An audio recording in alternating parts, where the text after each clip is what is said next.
Hey, what's going on everyone, this is iReviews back with another video, and finally iOS 14 is here bringing a ton of new features and changes to iOS. So in this video I will show you guys some of the best tips and tricks that I believe every iPhone user running iOS 14 should know and use on their device. Getting things started with the Photos app. A lot of new features and changes have been made to the Photos app. So you can see right here I have a few albums, and normally on every album, the first picture that's on that album will be the key picture. So the picture that you see right here on the preview of the album. But with iOS 14, what you can do is go ahead, go to any album, 3D touch on any photo, and you can make that photo that you want the key photo of that album. Now, when you go back, you can see you have the photo that you selected as the key photo on the preview of the album. So on any album, just pick any photo you like as the key photo. You probably know that on iOS 14 you will be able to add captions to photos, so you just go ahead, swipe up and add a caption to any of your photos. But did you know that you can do the same with videos as well? You can add captions to videos. Just go to any video, swipe up, and you will have the ability here to add captions to any of your videos on the camera roll. Now, when you install an app that has to do with photos, like a wallpaper app or maybe a photo editing app, of course it will request to have access to your photos. Now with iOS 14, what you can do is select to which photos each app has access to. So you can do that once the app requires you to have access to your photos, or you can do that manually by going to settings, go to privacy, and right here we'll find photos, and you will see a list of all the apps that have access to your photos. Now what you can do here is just go ahead and choose to which photos you want to have access to that app. So you can just tap on selected photos. You can see right here it will show you your photos. You can select each one of them and just tap done, and then that app will only have access to those specific photos, not the entire camera roll. You probably know that you can create stacks of widgets on iOS 14. So here I have two weather widgets. They're the 2x2, the small widget, and I have two different cities on each widget. You can change the city simply by 3D touching here, tap edit widget, and choose whichever city you want. But what if you want to have like 2 or 3 cities? You don't want to have all these widgets here taking up space on the home screen. What you can do is create stacks with these widgets from the same app. So here I have different cities, and I can just swipe like this to switch between different cities, so I can create stacks with the same app. So same widgets from the same app. You can do the same maybe like with the clock app, have different cities, different time zones, and have just only one here, just one widget on the home screen.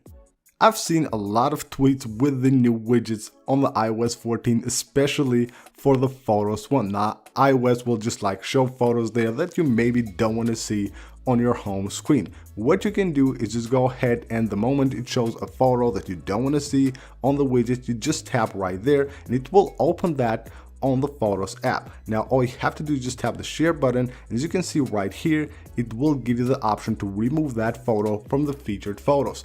What that means is that it won't show up anymore on the Photos widget. Now, if you have stacks of widgets, you can edit them. You have smart stacks, which are created automatically by iOS, and if you have added one of them, you can simply 3D touch on it and tap on edit stack. Now here I have smart rotate, which means that these will automatically rotate. If you don't want that to happen, you can go ahead and disable this, and you just swipe through them when you need to, or you can go ahead and rearrange here the different widgets that are on that stack, or if you don't want to see any one of them right there, you just swipe like this and delete, and then you have that widget removed from that stack.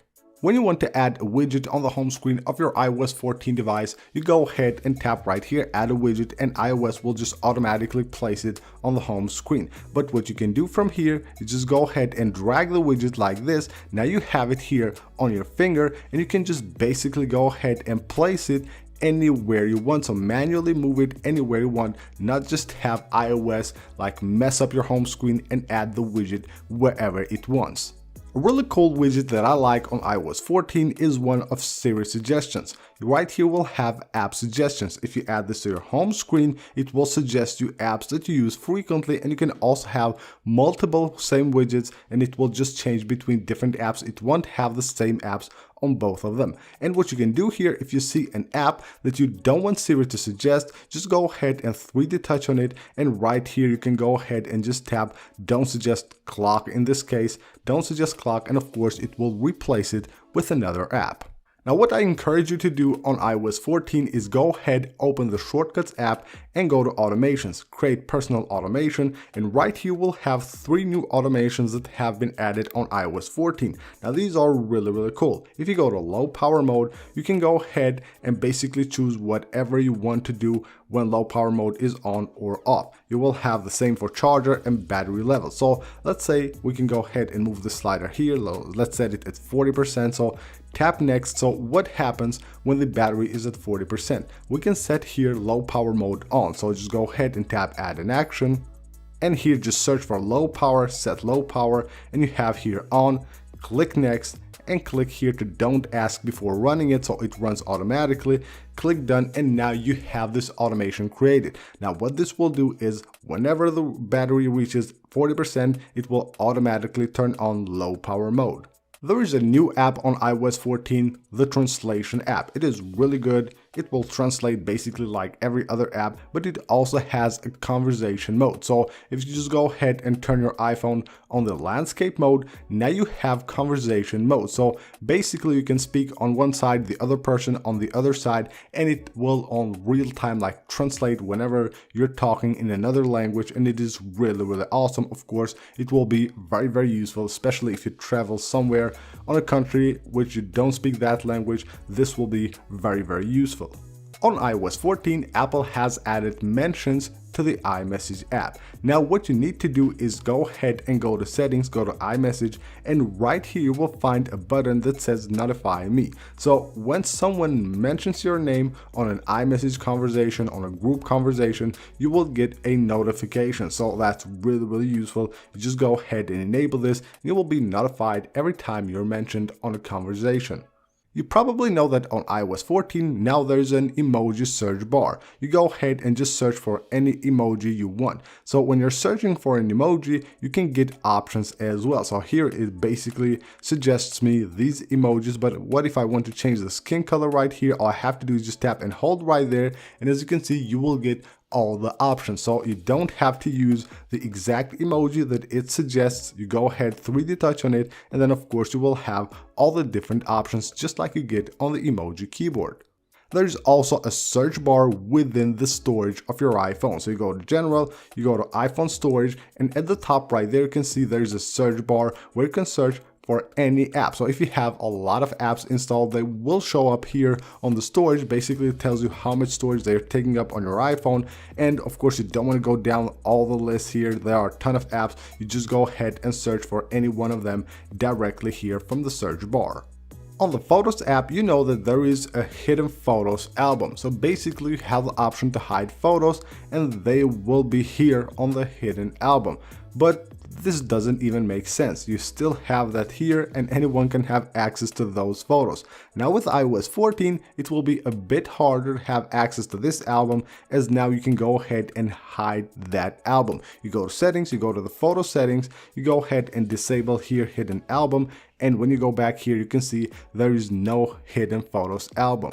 Now with iOS 14, Apple allows us to change the default apps. So like browsers or mail apps can be changed and use other apps. Like you don't want to use Safari, you want to use Chrome, you can do that. Now how to do that? You go to settings and you go to the section of the apps. So let's say I want to change the default mail app. Now what I can do here is just go ahead and find here a mail app that I want to use instead of the stock mail. So let's just go ahead and find here Spark. So here I have Spark. Tap right there, and you can see here default mail app. If I tap right there, it will show me the options. So here I have the stock mail app, and I can switch here to Spark, and it also shows the other apps that basically support this feature. Now, not all the apps will be shown here. If you have like other mail apps, they will have to be updated to meet the criteria that Apple has set in order for you to use them as default apps.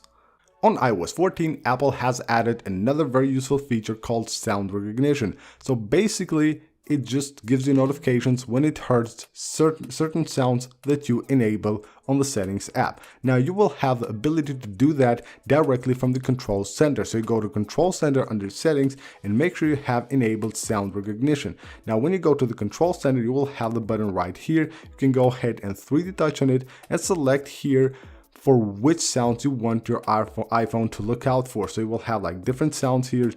Basically check any one of them that you want to, and then you're good to go. It's turned on. Now your iPhone is listening for those sounds. You can turn it on or off directly from here.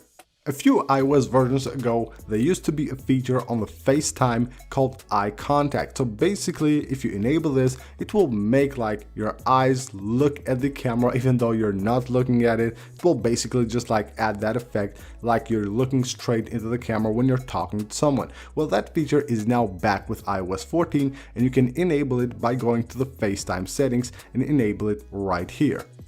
Apple has added a lot of new features to the camera app as well. Now you can use the buttons for different purposes. The volume up button can be used to take burst pictures. Tap and hold, you can take burst pictures, or the volume down, tap and hold to quickly take a video. So it will be recording as long as you're holding your finger there. Once you release, it's done recording. Now you have to enable these by going to settings, go to the camera, and you have here use volume up for burst, and basically you will have the ability to now do that.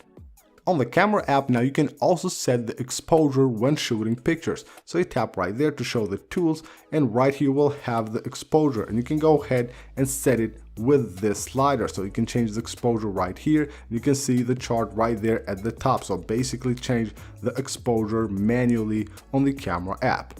And if you want to shoot faster pictures, so you're maybe on an environment like a sports scene or something when you need your iPhone to shoot really quick, you can go ahead and go to the camera settings and enable prioritize faster shooting. So basically it will adapt the image quality to repeatedly shoot pictures. There is a new section on the privacy settings. So if you go to privacy and you go to local network, here are all the apps that have required to have access to your local network. Some of them might be enabled, so if you want to go ahead and check these out, you can see which apps have access to your local network, and of course you can disable them or enable them from here. On the Notes app, you can quickly format a text. Once you have selected that, you can just tap and hold here on the letters, and you will get the option here to basically change the formatting of that text. So just like that, without having to go into the tools, just 3D touch here, drag your finger, and you can go ahead and change the format of that text.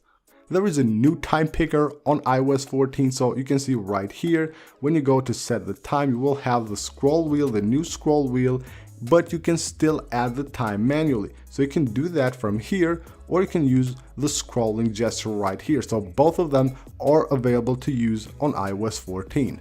Now, if you have an app on the app library and you want to add it back to the home screen, the easiest way to do that is from the search bar. So you go to the search bar and search for any app that you want. And once you have found that app, just 3D touch on it just like that, and you will be able to move it back to the home screen.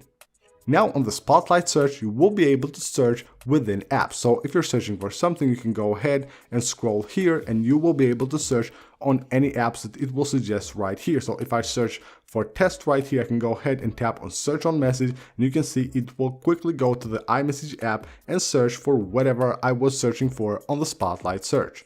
So that's basically it for this video, guys. These are some really cool tips and tricks that you need to know on iOS 14. Now you can see the setup that I did right here. If you want to get this, make sure you go ahead and check out the description of the video. You will find there the link to this wallpaper, and these are third-party app widgets that I have downloaded and I've done a video on them. You can find it also on the card if you're interested on these widgets. So thank you guys for watching. I hope you enjoyed the video, and I will see you guys on the next one.